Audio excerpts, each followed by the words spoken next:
Hello friends, welcome to my YouTube channel. Friends, ये GS two lecture series का 33rd number lecture है। आज हम लोग रेगुलेटरी बॉडीज के बारे में पढ़ने वाले हैं।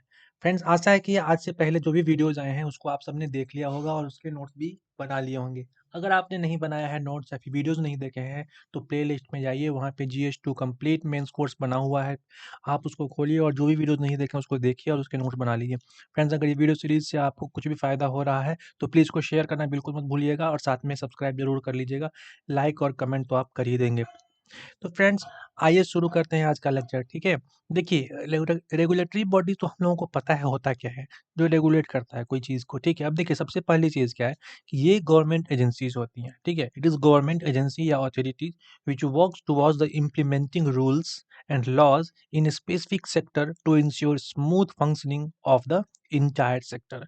किसी पर्टिकुलर सेक्टर में, किसी पर्टिकुलर जो है डिपार्टमेंट में, ये जो एजेंसी या अथॉरिटी है वो क्या करती है, रूल्स या लॉ जो स्पेसिफिक बने हुए हैं उनको इम्प्लीमेंट करने का काम करती है। ठीक है, जब इसके एग्जांपल अगर दूं तो सेबी हो गया, सिडबी हो गया, आरबीआई हो गया, एफएसएसएआई फसाई हो गया, सीसीआई हो गया, कंपटीशन कमीशन ऑफ इंडिया है ना, इरडाई हो गया, एनएमसी हो गया, नाबार्ड हो गया, ट्राई हो गया, यूजीसी हो गया, बीआईएस हो गया, एटसेट्रा, बहुत सारे हैं। ठीक है, यहाँ पे मैंने जितना लिखा है इस सब का जो है फुल फॉर्म आप लोग कमेंट बॉक्स में लिखिए।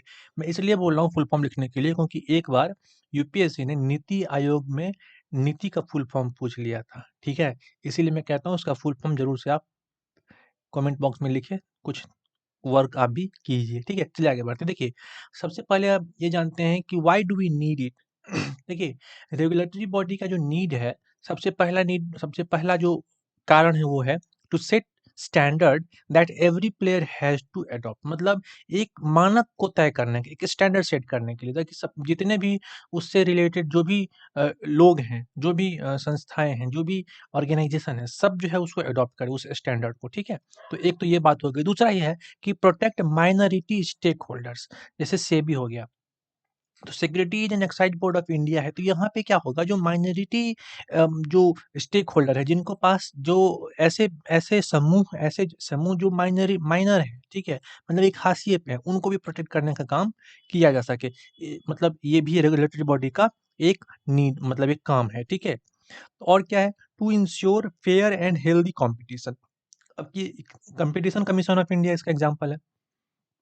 मतलब फेयर एंड हेल्दी होना चाहिए, कुछ भी जो है बीच में जो है किसी तरीके का बेईमानी का काइंड ऑफ थिंग जो है नहीं होना चाहिए। ठीक है, समझ गए।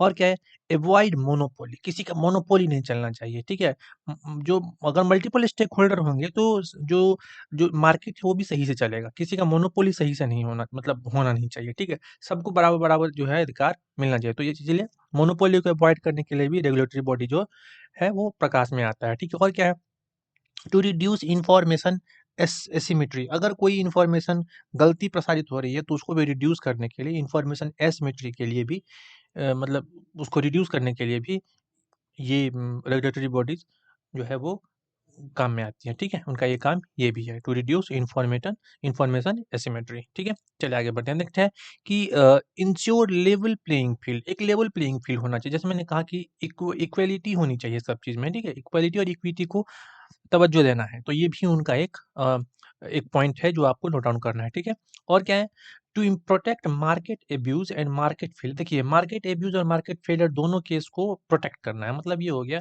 कि कोई व्यक्ति जो है वो मार्केट के द्वारा जो है वो एब्यूज ना हो सके, मतलब इन द सेंस कि उनसे उनसे जो है वो जितना दाम है उस चीज़ का उतना ही ले सके, चाहे जैसा क्वालिटी ऑफ प्रोडक्ट उसको मिलना चाहिए वैसा ही उसको मिले। तो अगर किसी भी तरीके से जो है कस्टमर हैरास होता है, ठीक है, मतलब क्वालिटी के सेंस में या फिर इकोनॉमिकल सेंस में, किसी भी सेंस में, तो ये मार्केट अब्यूज का टर्म जो है उसको मतलब मार्केट अब्यूज अगर वगैरह ना हो उसके लिए भी जो है ये रेगुलेटरी अथॉरिटी काम करती है। ठीक है, और साथ में अगर कोई मार्केट फेलियर हो रहा है तो वहां पे भी ये जो है ध्यान देती है। ठीक है, साथ में और आगे क्या है, to ensure the growth of the respective sector. कोई सेक्टर में कितना ग्रोथ हो रहा है, उसका क्या जो ग्राफ है, उस पे भी ये लोग ध्यान देते हैं और इसको इंश्योर करते हैं कि वो जो पर्टिकुलर सेक्टर है वो जो है वो ग्रोथ को मतलब इंश्योर हो जाए। ठीक है, ग्रोथ उसमें होते रहे, इसलिए ये लोग काम करते हैं। ठीक है, रेगुलेटरी अथॉरिटी लोग।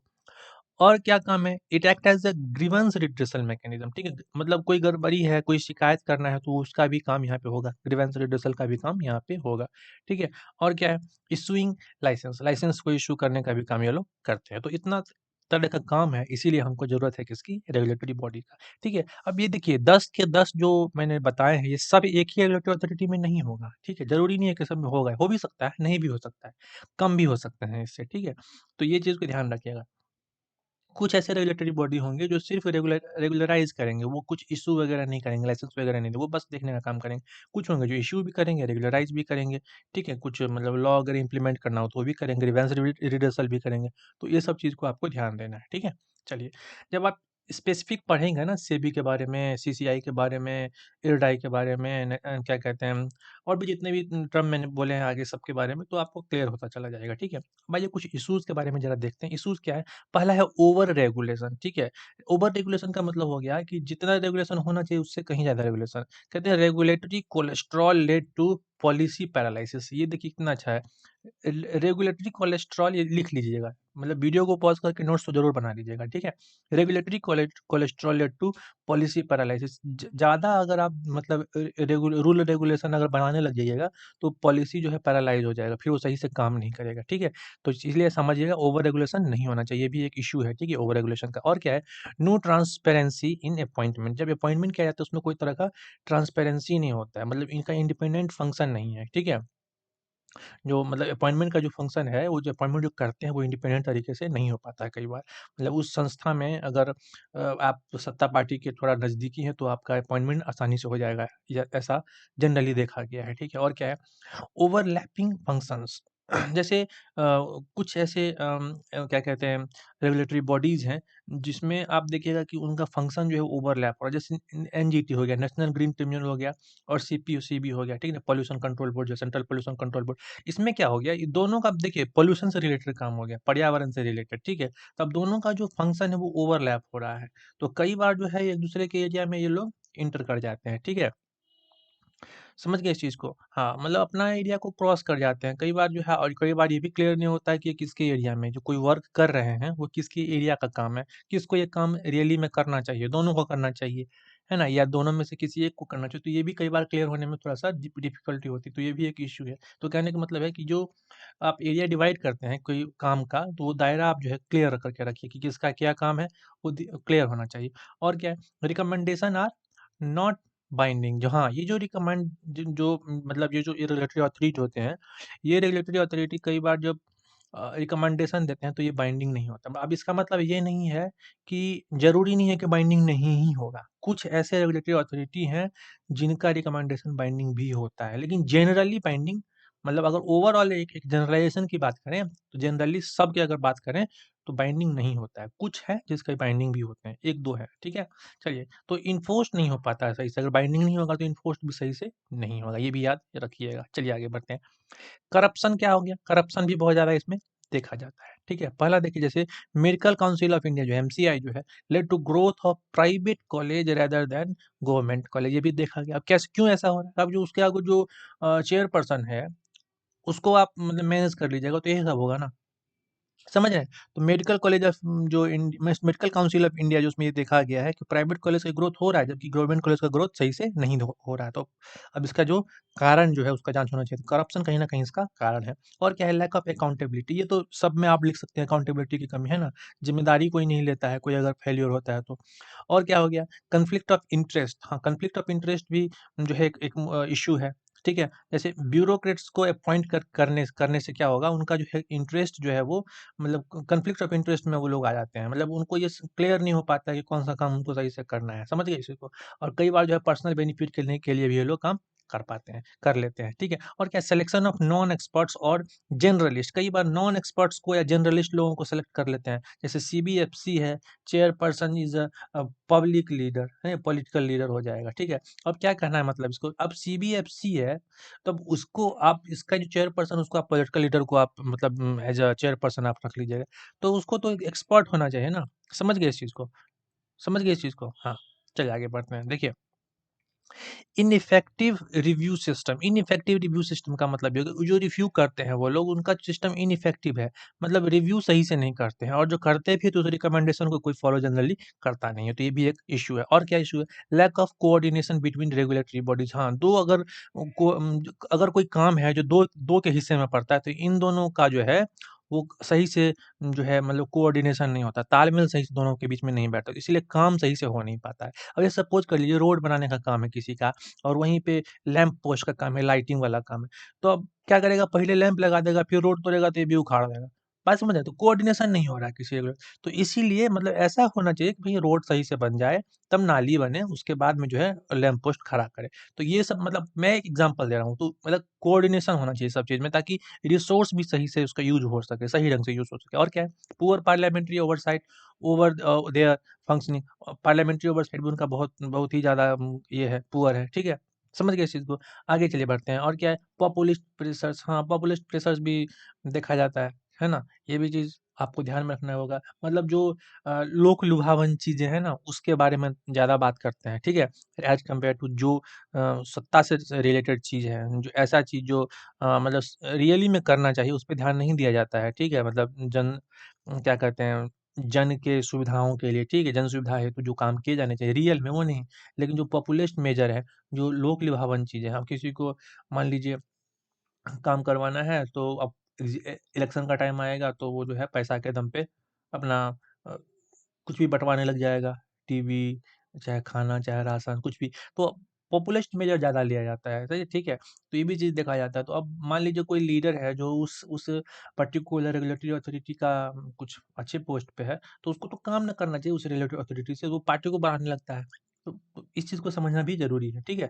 चलिए आगे बढ़ते हैं। चलिए आगे देखते हैं क्या कि इसका वे फॉरवर्ड क्या हो सकता है। देखिए, 2 वे फॉरवर्ड है। पहला तो है सेकंड एआरसी का रिपोर्ट, और दूसरा है आपका बीएन श्रीकृष्णा कमेटी का जो रिकमेंडेशन है।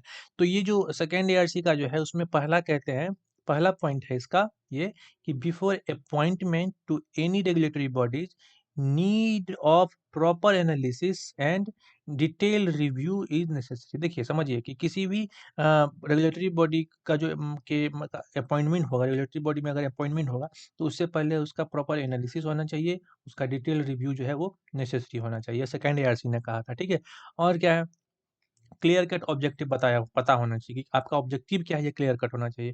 किसी में जो है वो घाल-मेल नहीं होना चाहिए, हम चाहे ओवरलैप नहीं करना चाहिए, क्लियर कट होना चाहिए, ठीक है? और क्या है? इंश्योर ट्रांसपेरेंसी, फेयरनेस इन अपॉइंटमेंट। अभी देखिए ट्रांसपेरेंसी हो जब भी अपॉइंटमेंट हो, फेयरनेस हो, एक्सपर्ट को जो है वो अपॉइंट क किया जाना चाहिए, ये सब पॉइंट जो है एआरसी ने कहा था। और क्या कहा कि periodic evolution about the function. समय-समय पर जो है इवैल्यूएशन होना चाहिए कि उनका फंक्शन कैसा हो रहा है, वो सही से काम कर रहे हैं कि नहीं कर रहे हैं। ऑडिट वगैरह होना चाहिए वहाँ पे, ठीक है?